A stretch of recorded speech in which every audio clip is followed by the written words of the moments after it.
Hello friends, welcome to your YouTube channel basic under 47। दोस्तों, आप सभी की डिमांड पर हम लेकर आए हैं 10th क्लास की all subject class from basic to advance by basic under 247। दोस्तों, आपको ट्रिकी वे में समझाया जाएगा और इजी वे में याद करवाया जाएगा। यहाँ पर आपके लिए doubt classes plus complete solution दिया जाएगा और साथ ही आपको पीडीएफ फाइल भी उपलब्ध कराई जाएगी, जिसमें सभी नोट्स आपके लिए उपलब्ध कराए जाएंगे। आज ही सब्सक्राइब करें बेसिक अंडर 247 को। लाइक, कमेंट और शेयर करना ना भूलें दोस्तों। Subscribe now. मैं चंचल, आपका अपने परिवार बेसिक एंटर 247 में आपका स्वागत करता हूं। जैसा कि आपने कल हमारा एडवर्टाइजिंग वीडियो देखा होगा, जिसमें मैंने आपको बताया था कि मैं 10th क्लास के ऑल सब्जेक्ट के बारे में आपको पढ़ाऊंगा। तो आज हम पढ़ने वाले हैं मैथ्स में हम एक टॉपिक लेके चलेंगे ट्रिग्नोमेट्री, जिसका वेटेज एमपी बोर्ड में 80 नंबर्स का है। तो आइए करते हैं शुरुआत।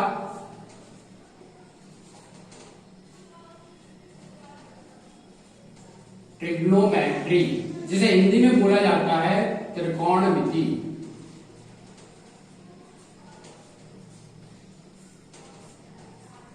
क्या होता है ट्रिग्नोमेट्री, इसकी थोड़ी हिस्ट्री में जाने की हम कोशिश करते हैं। तो ट्रिग्नोमेट्री के बारे में, ट्रिग्नोमेट्री जो वर्ड है ये ग्रीक वर्ड है। ट्रिग्नोमेट्री जो है वो एक ग्रीक वर्ड है, जिसका मीनिंग होता है ट्रिग्नोमेट्री 3 शब्दों से मिलकर बना हुआ है। कितने शब्दों से मिलकर बना हुआ है? 3 शब्दों से मिलकर बना हुआ है। वो है ट्राइगोनोमेट्री, मतलब ट्राई गोन मेट्रॉन। ओके, तो इसमें ट्राई का मतलब होता है 3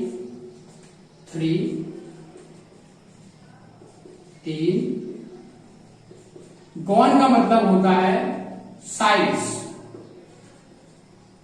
भुजा। मेट्रॉन का मतलब होता है measurement.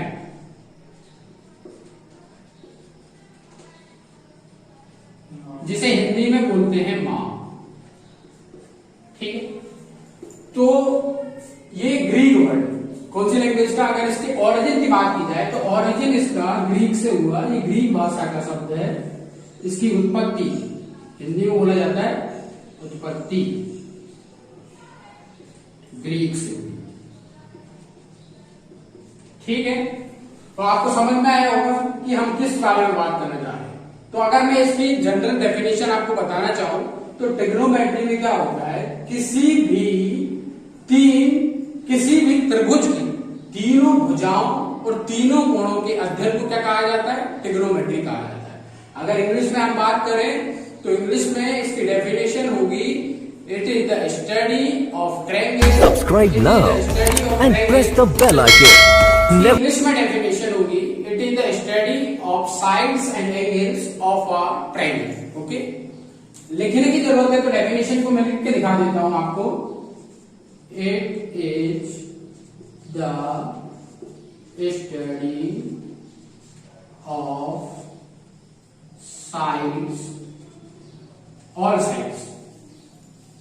It is the study of all sides and angle, sides and angle of a triangle।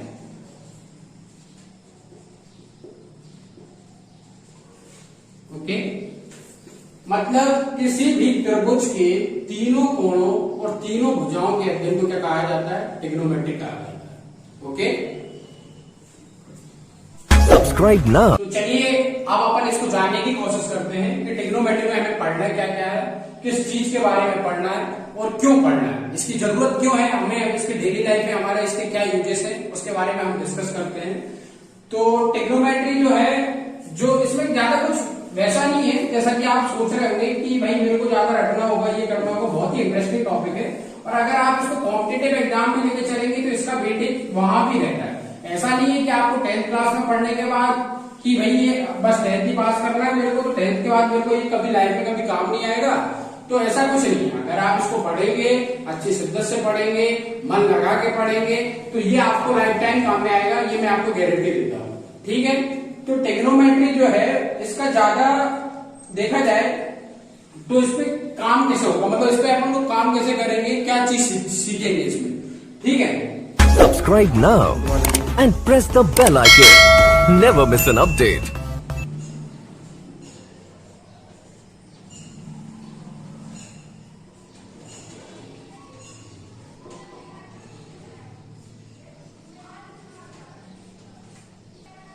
तो आइए हम जानते हैं इसके कुछ बेसिक फॉर्मूलेस होंगे जिन्हें हमें याद रखना होगा। अगर हम इन चीजों को याद रखेंगे तभी हम इसके अंदर पढ़ पाएंगे, डीपली पढ़ पाएंगे। वो चीजें हमें बहुत जरूरी है। अब कोई भी क्वेश्चन हम आगे सॉल्व करेंगे उन चीजों को जानना हमें जरूरी है। तो आप मेरे साथ इसको नोट करते रहें। जब भी आप मेरी वीडियो को देख रहे हो तो आप एक काम करें, अपना कॉपी और पेन लेके साथ में बैठे। जिस तरह से मैं आपको बताते जा रहा हूँ और याद करवाने का कुछ मैं आपको बताऊंगा, उस तरीके से आप उसको याद भी करते चले। तो ठीक है, पहली बात करते हैं साइन। साइन, जिसको साइन, कॉस, टेन, कोसेक, सेक, कॉट। ठीक है, मतलब ये साइन क्या चीज है, कॉस क्या चीज है, टेन क्या चीज है, कोसेक क्या चीज है, कॉट क्या चीज है, इसके बारे में आपको मैं बताता हूं। जो साइन, एक चीज और आप याद रखना, पंडित बद्री प्रसाद हर हर बोले। और हिंदी में अगर बात करें तो लाल बटे कक्का, कक्का बटे लाल, मतलब लाल लाल बटे कक्का,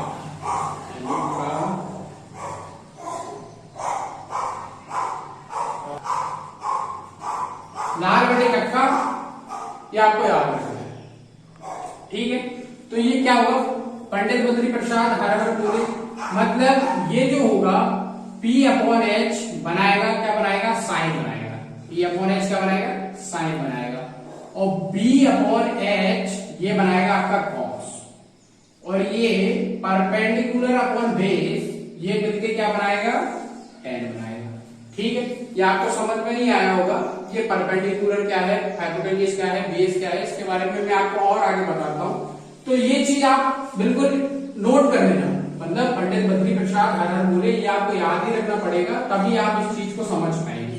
अगर आप हिंदी मीडियम से बिलोंग करते हैं तो आप लाल बटे कक्का और कक्का बटे लाल इस तरीके से याद कर लेना, तो आपको चीजें समझ में आएंगी। ठीक है, तो चलिए मैं आपको ट्रायंगल के जरिए अपन इस चीज को समझते हैं, क्योंकि ये ट्रायंगल के बारे में ही हमें इंफॉर्मेशन प्रोवाइड करता है।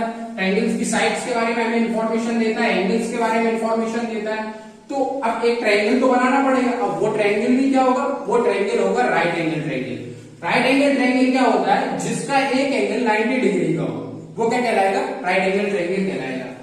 जिस तरीके से मैं उसको ड्रॉ करके दिखाता हूं आपको, ये हमने ड्रॉ किया, ये एक राइट एंगल ट्रायंगल है, इसको हमने नाम दे दिया ABC। ठीक, अब ये जो एंगल है, ये वाला जो एंगल है वो क्या है, 90 डिग्री।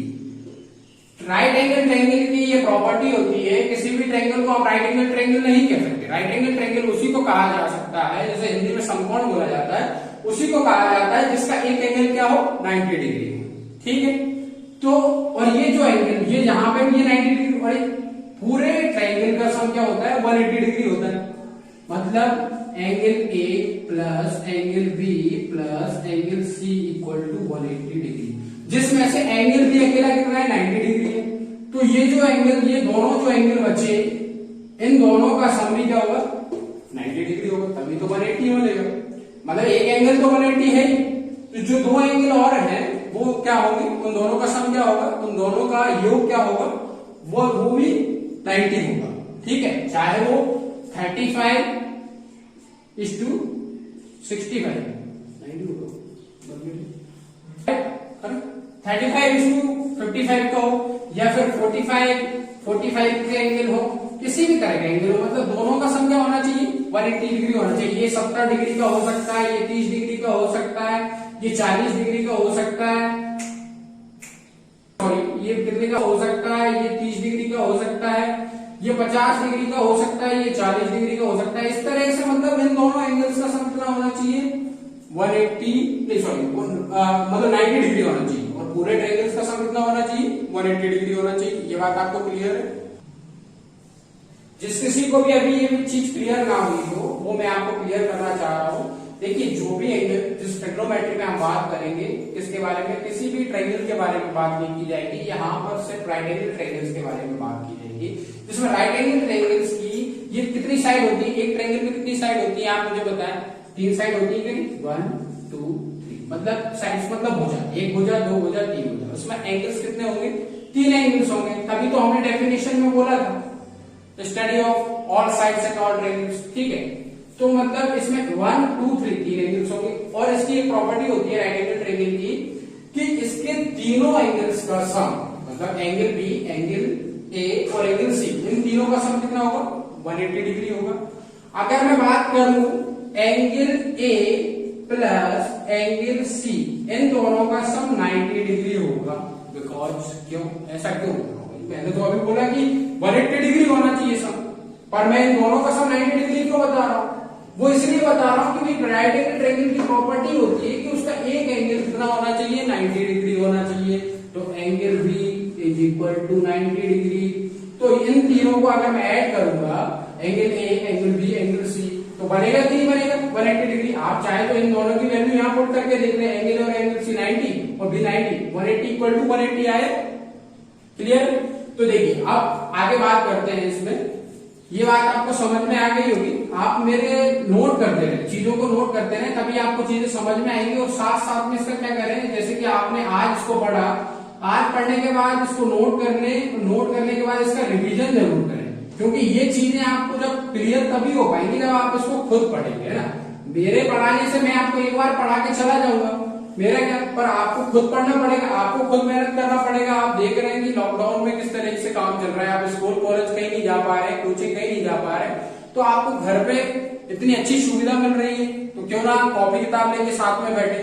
ठीक है, अब बात करते हैं कि भाई इसकी जो साइड्स होती हैं उन्हें हम क्या बोलते हैं। देखिए ये राइट एंगल ट्रायंगल है जिसका एक एंगल 90 डिग्री है। ठीक है, इसको मैं नाम दे देता हूं ए बी सी। ठीक, अब देखिए जो 90 डिग्री के सामने वाली साइड होती है उसे हमेशा हम लोग क्या बोलते हैं? हाइपोटेनियस। ठीक है, मैं लिख देता हूं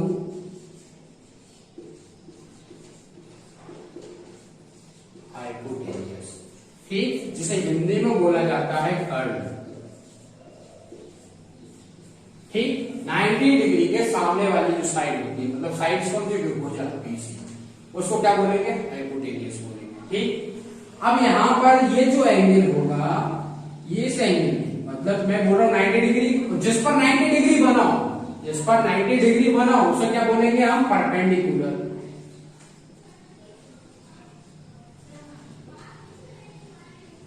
जिसे लंब बोला जाता है, हिंदी में लंब बोला जाता है। ठीक, और इन दो एंगल्स मतलब 90 डिग्री और ये एंगल, इन दोनों के बीच का जो एंगल होगा, मतलब इस साइड को क्या बोला जाएगा? बेस बोला जाता है। Base, BASE। ये वाला बेस नहीं, हमारा बेस गड्ढा वाला बेस नहीं, वो BASIC होता है। ये बेस है, BASE, जिसका मतलब होता है आधार। ठीक, इतनी बात समझ गए। अब एक चीज मैं आपको और क्लियर कर देता हूं कि ये एंगल तो 90 डिग्री होगा। अगर वो पेपर में आपको नहीं भी कहेगा कि भैया एंगल 90 डिग्री है और वो ट्रिग्नोमेट्री के बारे में बात कर रहा है, तो आपको ये चीज क्लियर रखना होगा कि उसका एक एंगल जो कि परपेंडिकुलर होगा, बिल्कुल स्ट्रेट होगा, वो हमेशा 90 डिग्री होगा। अगर आपको ऐसा समझ में नहीं आ रहा हो तो आप अपने घर में देख सकते हैं, घर के जो कोने होते हैं वो हमेशा स्ट्रेट रहते हैं, मतलब वो 90 डिग्री होते हैं, वो हमेशा क्या रहता है? परपेंडिकुलर जैसा स्ट्रक्चर दिखेगा आपको। ठीक है, और ये जो एंगल होगा इसके सामने वाले को परपेंडिकुलर बोला जाता है। ठीक, अभी मैं इस एंगल की बात कर रहा हूं, अब इस एंगल को मैं छोड़ देता हूं। ठीक है, अभी परपेंडिकुलर ये है, कंडीशन ये है क्योंकि एंगल में इसको थीटा है, ठीक है, इसको एंगल मान के चल रहा हूं, ये एंगल थीटा है। थीटा के सामने वाली साइड क्या होती है? परपेंडिकुलर होती है। मतलब थीटा एंगल जो बन रहा होगा, थीटा कुछ भी हो सकता है, मैंने बोला थीटा कुछ भी हो सकता है, वो 20 डिग्री, 30 डिग्री, 35 डिग्री, 43 डिग्री, कुछ भी हो सकता है। बट क्या रहेगा? उसका एक एंगल जो रहेगा पूरे राइट एंगल का, उसका एक एंगल क्या होगा? 90 डिग्री का होगा, और बाकी दो एंगल्स का सम कितना होना चाहिए? 90 डिग्री होना चाहिए। क्लियर? तो मतलब ये थीटा कुछ भी हो सकता है और ये अल्फा, इसको मैं मान लेता हूं अल्फा। ठीक, इन दोनों का सम क्या होगा? 90 होगा। तो मतलब जो थीटा के सामने वाली साइड रहेगी उसको हम लोग परपेंडिकुलर बोलेंगे। अगर मैं ये थीटा, अब मैं मान लीजिए मैं कुछ और आपको बताना चाह रहा हूं, वो और आप समझ लेंगे ना तो आपको पूरी चीज क्लियर हो जाएगी। अभी मैं ये बता रहा हूं कि ये थीटा के सामने वाली साइड को क्या मैं बता रहा हूं? परपेंडिकुलर बता रहा हूं। ये मेरा परपेंडिकुलर हो गया भाई, ये परपेंडिकुलर हो गया। अगर मैं इसी एंगल को अगर मैं बी के बेस में लेता हूं, अगर मैं इसको थीटा मान लेता हूं, तो इसके सामने वाली साइड अभी तो है, अभी यहां एंगल था तो यहां पे ये बेस था, बट अगर यहां एंगल है, इस थीटा के सामने वाली साइड क्या होगी? क्या होगी? ये वाली साइड परपेंडिकुलर हो जाएगी, ये वाली बेस हो जाएगी और ये हाइपोटेन्यूज रहेगा। ठीक है, आपको नहीं समझ में आ रहा होगा आप कमेंट कर दें, आपको मैं और भी अच्छे से समझा दूंगा। फिर अभी और आगे हम चर्चा करते हैं, क्योंकि ये चीजें जो है ना ये आपको समझ में आ जाएगी। अगर नहीं आती है तो आप कमेंट करके मेरे को बता दें, तो मैं आपको और अच्छे से समझा दूंगा। थोड़ा और इस पे आगे हम चलते कि भाई है क्या चीज। ठीक है, ये चीज लिख ली आपने, समझ में आया? अब देखिए, मैंने आपको पहले ही बताया था क्या? पंडित बद्री प्रसाद हर भोले, मतलब लाल बटे हक्का। ठीक, ये चीज मैंने आपको बताई, यहीं से इनका फॉर्मेशन होगा। Sine cos tan cos sec cot, वो कैसे होगा वो मैं आपको बताने जा रहा हूं। देखिए साइन का जो फॉर्मेशन होगा, साइन कैसे बनेगा? साइन होता है परपेंडिकुलर अपॉन हाइपोटेनियस। पूरा लिखने की जरूरत है क्या? परपेंडिकुलर अपॉन हाइपोटेनियस, परपेंडिकुलर ये लिखा हुआ है, हाइपोटेनियस ये लिखा हुआ है। ठीक, समझ में आया? अब मैंने बताया कि कॉस तो बेस अपॉन हाइपोटेनियस कॉस होता है, बेस अपॉन हाइपोटेनियस क्या हो गया? कॉस हो गया। टेन की बात करें तो परपेंडिकुलर अपॉन बेस क्या होता है? टेन होता है। परपेंडिकुलर अपॉन बेस क्या हो गया? टेन हो गया। मतलब जब हम परपेंडिकुलर के अपॉन में हाइपोटेनियस रखेंगे तो किसका फॉर्मेशन होगा? साइन का फॉर्मेशन होगा। अब देखिए यहाँ पे इसके साथ में एक एंगल को लिया जाता है, वो एंगल क्या है? मैं इस एंगल के बेसिस में बिहाफ में देख रहा हूं, मैं एंगल ए के बिहाफ में देख रहा हूं, तो मैं इसको थीटा मान लिया, तभी मैं इस साइड को परपेंडिकुलर बोल रहा हूं। अगर थीटा यहाँ पे होता तो मैं इस साइड को परपेंडिकुलर बोलता, ये बेस बन जाता। मतलब थीटा जहां होगा उसकी अपोजिट साइड वाली जो अपोजिट साइड होती है उसको हम परपेंडिकुलर बोलते हैं। 90 के अपोजिट साइड होती है उसको हम हाइपोटेन्यूज बोलते हैं। ठीक है, तो अब मैं ये थीटा, तो मैं इसको यहाँ थीटा लिख देता हूं, क्योंकि मैं इस साइन एंगल ए के बिहाफ में ले रहा हूं। Cos theta tan theta cosec theta sec theta cot theta. ठीक, क्योंकि मैं इस एंगल ए के बिहाफ में ले रहा हूं, तो परपेंडिकुलर इसके बिहाफ में ये हुआ, हाइपोटेन्यूज ये हुआ, बेस ये हुआ, इसी तरह से इसको मैं ले रहा हूं। ठीक, और आगे देखते हैं, चलते हैं।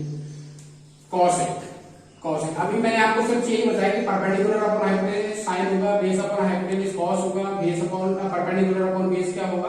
टेन होगा। अगर मैं जस्ट इसका अपोजिट कर देता हूं, अपोजिट इन द सेंस में क्या बोलने जा रहा हूं? H H B upon B P, मतलब H H B P B P, मतलब हाइपोटेनियस अगर मैं परपेंडिकुलर कर देता हूं, हाइपोटेनियस अपॉन में परपेंडिकुलर कर देता हूं, तो किसका फॉर्मेशन हो जाएगा? कॉसेक का फॉर्मेशन हो जाएगा। सेक का फॉर्मेशन कब होगा? जब हाइपोटेनियस अपॉन में बेस कर देता हूं। कॉट का फॉर्मेशन कब होगा? जब मैं बेस अपॉन परपेंडिकुलर कर देता हूं।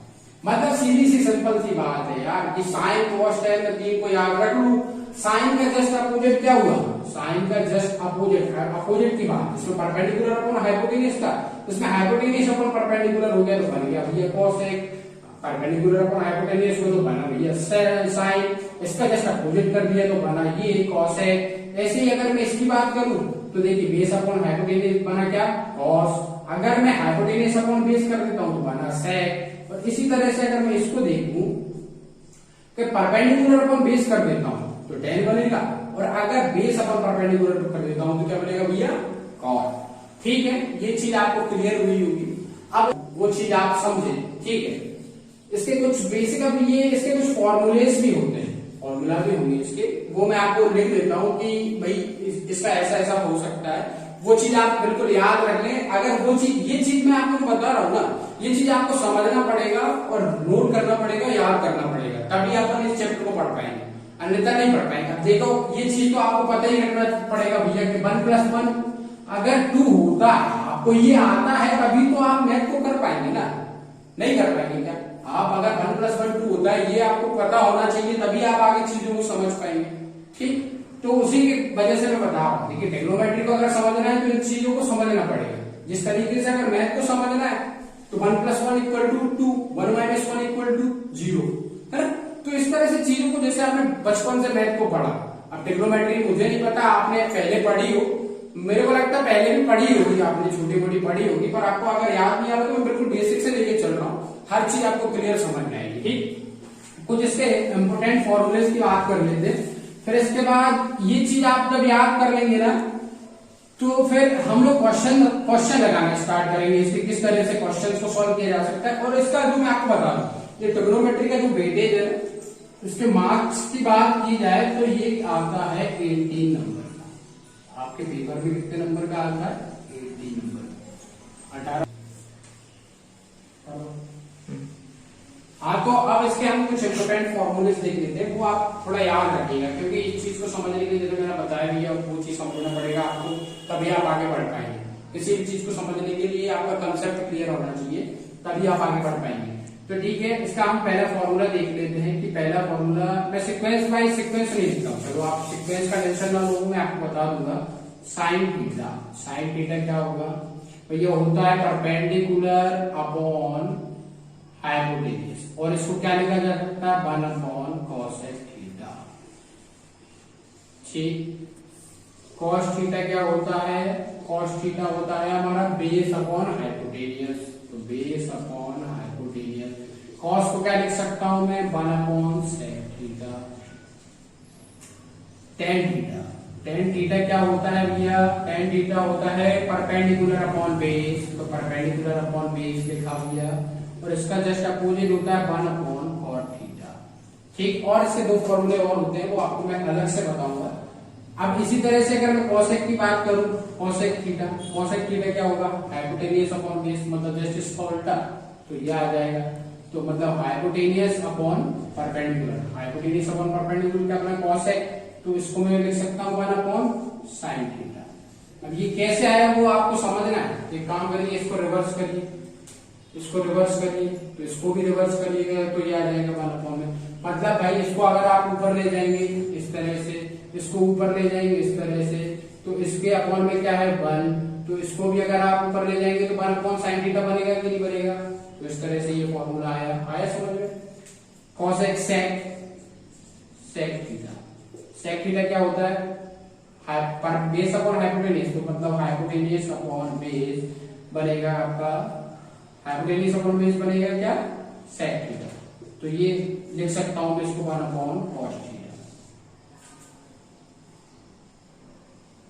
cot थीटा, cot थीटा क्या होता है? cot थीटा होता है आपका बेस अपॉन परपेंडिकुलर, इसको मैं लिख सकता हूं 1/tan थीटा।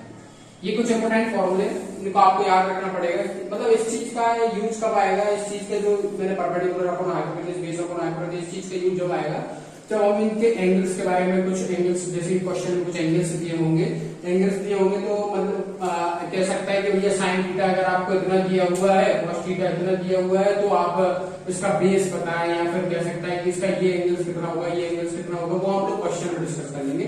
ठीक है, इसके दो फॉर्मूले और होते हैं। tan थीटा जो होता है, इसके कुछ और फॉर्मूले, जैसे कि जो tan थीटा हो, tan थीटा जो होता है वो होता है sin theta upon cos theta, और इसका जो cot थीटा जस्ट इसका अपोजिट होता है, cos थीटा अपॉन।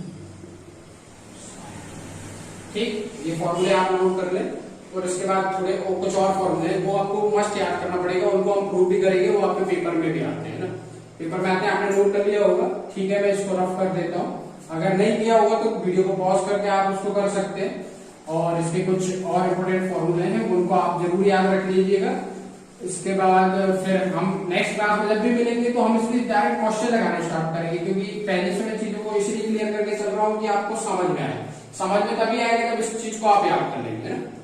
तो इसके कुछ इंपोर्टेंट फॉर्मूले जैसे कि sine square theta plus cos square theta equal to 1, ठीक।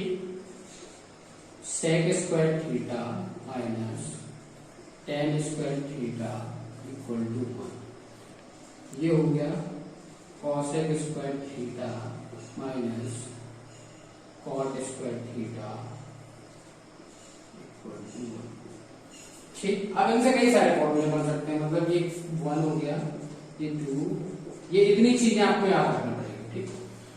इससे आप फॉर्मूला और आगे कैसे बन जाएगा, जैसे कि मैं आपको बता दूं, अगर इसकी बात करूं तो ये मैं इसको उधर ले जाता हूं, तो मतलब बना अपना sine square theta minus 1 equal to cos square theta. अगर इसको ये साइन को मैं उस साइड ले जाता हूं, cos square theta minus 1 equal to sine square theta हो गया। मतलब इसमें पढ़ने को तो बहुत कुछ है, पढ़ने को बहुत कुछ है। इस तरह से आप इसका भी बना सकते हैं। इसका कैसे बन जाएगा भैया, sec square theta minus 1 equal to tan square theta. एक और बन सकता है, वो कैसे बनेगा भैया, वो ऐसे बन जाएगा कि हाँ ठीक है, वो आप कर लेंगे, वो कर लेंगे ना। ये cosec square theta minus 1 equal to cot square theta. तो इस तरीके से ये फॉर्मूले हो गए, ठीक है। इन सबको आपको याद रखना पड़ेगा, तभी आप चीजों को और अच्छे से समझ पाएंगे। ये ट्रिग्नोमेट्री का बेसिक वो मेरी तरफ से मतलब कह सकते हैं कि इतना आपको जरूर याद रखना पड़ेगा। इतना आप अगर पढ़ेंगे, इतना आपको याद रखना पड़ेगा। ये इसमें कोई आप मान लीजिए आपको इसमें थोड़ा याद करने में दिक्कत आ रही है, मुझे लगता होगा कि भाई हाँ आ सकती है। मैं भी जब छोटा था तो मुझे भी थोड़ा दिक्कत आता था, पर याद करने की कोई ज्यादा दिक्कत वाली बात नहीं है। मैंने आपको जैसे sine cos tan cos x sec cot लिखवाया था, साइन का जस्ट अपोजिट कॉस होता है, इस तरीके से मैंने आपको बताया था। तो आप उसको 3 को याद कर ले, 3 आपको बाद में याद हो जाएंगे। और इस तरह से आप इन 3 फॉर्मूले को याद कर ले, इसको याद कर ले, इसको आप याद कर ले, इसको आप याद कर ले, इसको आप याद कर ले। ये 3 फॉर्मूले आपको याद होंगे तो बाकी ये सब आप कैसे भी बना सकते हैं। इसमें कोई ज्यादा कोई कलाकारी थोड़ी ना, प्लस माइनस इधर से उधर ही तो करना है, ज्यादा कोई डिफिकल्ट काम नहीं है, कोई डिफिकल्ट काम नहीं। तो ये चीज आपको जरूर पढ़ना पड़ेगा, तभी आप आगे बढ़ पाएंगे। और ये 18 हमारा जो 18 मार्क्स का जो टारगेट है ना, 18 में से 18 हमने रख दिया, लेके आना है, ठीक है। ये टारगेट है, अगर इस चैप्टर को आप बिल्कुल शिद्दत से पढ़ोगे तो 18 में से 18 मार्क्स मैं आपको दिला के रहूंगा। आप मेरे साथ बने रहें, मेरे वीडियो को कंटिन्यू देखें, मेरे चैनल को आप सब्सक्राइब करें। ये मेरा चैनल नहीं है, ये आप ही का चैनल है, आप ही के लिए मैंने खोला हुआ है। क्यों, ये मैं अकेला थोड़ी ना चला सकता हूँ। अगर आप मेरे साथ नहीं होंगे, मेरा अगर सहयोग नहीं करेंगे तो ये कुछ नहीं, ठीक है। Thank you very much. Subscribe now and press the bell icon. Never miss an update.